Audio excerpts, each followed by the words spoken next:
राज्यातील सर्व शेतकरी बांधवांसाठी सरकारकडून एक अतिशय गंभीर आणि तातडीची सूचना देण्यात आलेली आहे. ही सूचना प्रत्येक शेतकऱ्याने शांतपणे आणि लक्षपूर्वक समजून घेणं अत्यंत गरजेचं आहे.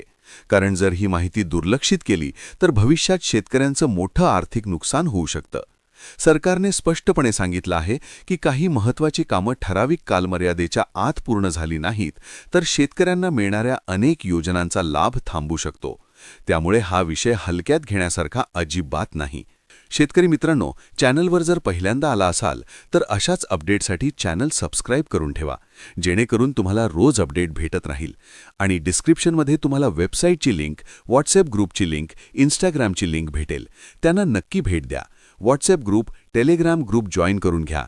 तिथं पण तुमच्या कामाची माहिती दिली जाते. जर तुम्ही शेतकरी असाल आणि शेतीवर अवलंबून असाल तर हा संदेश तुमच्यासाठी फार महत्त्वाचा आहे. सरकारकडून वारंवार सूचना देऊनही अजूनही अनेक शेतकरी असे आहेत जे आवश्यक प्रक्रिया पूर्ण करत नाहीत. याच कारणामुळे काही शेतकऱ्यांच्या खात्यावर पैसे जमा होत नाहीत आणि मग ते शेजाऱ्यांकडे पाहत बसतात. म्हणूनच सरकारने आता शेवटची सूचना दिलेली आहे. यानंतर कोणतीही मुदतवाढ दिली जाणार नाही असं स्पष्ट सांगण्यात आलं आहे. सरकारचं म्हणणं आहे की शेतकऱ्यांना पुरेसा वेळ देण्यात आलेला होता. वेळोवेळी तारखा वाढवून देण्यात आल्या, पण आता वर्ष संपत आलेलं आहे आणि सरकारी नियमांनुसार संबंधित वर्षातील प्रक्रिया त्या वर्षातच पूर्ण होणं आवश्यक असतं. त्यामुळे ही अंतिम मर्यादा निश्चित करण्यात आलेली आहे. जर या कालावधीत आवश्यक कामं पूर्ण झाली तर शेतकऱ्यांना भविष्यात येणाऱ्या सर्व योजनांचा लाभ मिळत राहील. जुन्या योजना सुरू राहतील आणि नवीन योजनांसाठी ही पात्रता कायम राहील. परंतु जर ही कामं केली नाहीत तर परिणाम फार गंभीर असतील. पुढील काळात कोणत्याही प्रकारचं अनुदान मिळणार नाही, पीक विमा मिळणार नाही, अतिवृष्टीसाठी मदत मिळणार नाही, केंद्र आणि राज्य सरकारच्या कुठल्याही आर्थिक योजनेचा फायदा मिळणार नाही. यामुळे शेतकऱ्यांचं मोठं नुकसान होऊ शकतं. त्यामुळे ही बाब प्रत्येक शेतकऱ्याने गांभीर्याने घ्यावी. सरकारने सांगितलेली ही कामं नेमकी कोणती आहेत हे समजून घेणं फार गरजेचं आहे. यामध्ये सर्वात आधी पीक विम्याचा विषय येतो. सध्या चालू असलेल्या हंगामामध्ये अनेक ठिकाणी पिकांचं नुकसान झालेलं आहे. काही ठिकाणी अतिवृष्टीमुळे पिकं पूर्णपणे उद्ध्वस्त झाली आहेत.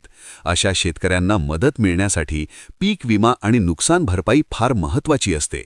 परंतु यासाठी आवश्यक प्रक्रिया पूर्ण असणं अनिवार्य आहे. ज्या शेतकऱ्यांनी आपला पीक विमा भरलेला आहे पण नुकसान झाल्यानंतर आवश्यक नोंदी पूर्ण केलेल्या नाहीत, अशा शेतकऱ्यांना पुढे अडचणी येऊ शकतात. त्यामुळे नुकसान झालेल्या पिकांची योग्य पद्धतीने नोंद झालेली आहे का हे तपासणं गरजेचं आहे. संबंधित कार्यालयात किंवा सेवा केंद्रात जाऊन ही प्रक्रिया पूर्ण करणं आवश्यक आहे. ही नोंद वेळेत झाली नाही तर विम्याची रक्कम मिळणं कठीण होऊ शकतं. याचबरोबर दुसरं महत्त्वाचं काम म्हणजे शेतीची पाहणी आणि त्याची अधिकृत नोंद. अनेक वेळा शेतकरी विमा भरताना एक पीक दाखवतात आणि प्रत्यक्षात शेतात दुसरं पीक असतं. अशा परिस्थितीत पाहणी दरम्यान अडचणी येतात आणि विमा नाकारला जाऊ शकतो. त्यामुळे शेतात असलेलं पीक आणि कागदोपत्री नोंद यामध्ये पूर्णपणे जुळवाजुळव असणं आवश्यक आहे. ही नोंद वेळेत केली तरच नुकसान भरपाई मिळू शकते. तिसरं आणि सर्वात महत्त्वाचं काम म्हणजे शेतकरी ओळखी संदर्भातील प्रक्रिया. अनेक शेतकऱ्यांची ओळख कागद तयार आहेत पण त्यामध्ये काही त्रुटी आहेत. काहींची माहिती अपूर्ण आहे तर काहींची नोंद अजून मान्य झालेली नाही. अशा शेतकऱ्यांची यादी स्थानिक पातळीवर उपलब्ध करून देण्यात आलेली आहे.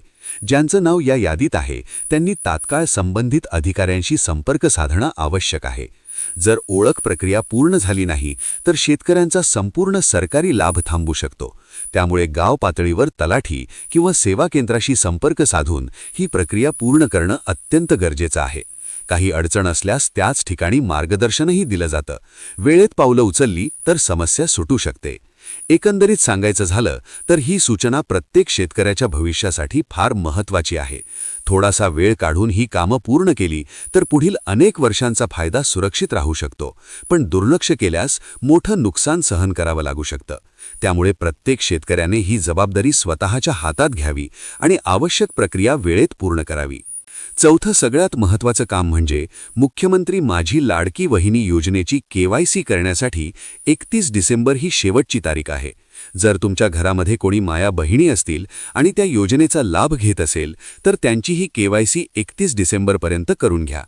पाचवं काम म्हणजे तुमच्या घरामध्ये मोटरसायकल असेल, कार असेल तर त्यांची नेम प्लेट चेंज करून घ्या. त्याच्यासाठी पण 31 डिसेंबरपर्यंत मुदत दिलेली आहे आणि आता तुम्हाला खूप मोठा दंड बसू शकतो महाराष्ट्र पोलिसांकडून. जर तुम्ही ही कामं आधीच पूर्ण केलेली असतील तर निश्चिंत राहा आणि जर अजून काही बाकी असेल तर उशीर न करता तात्काळ संबंधित ठिकाणी जाऊन ती पूर्ण करा.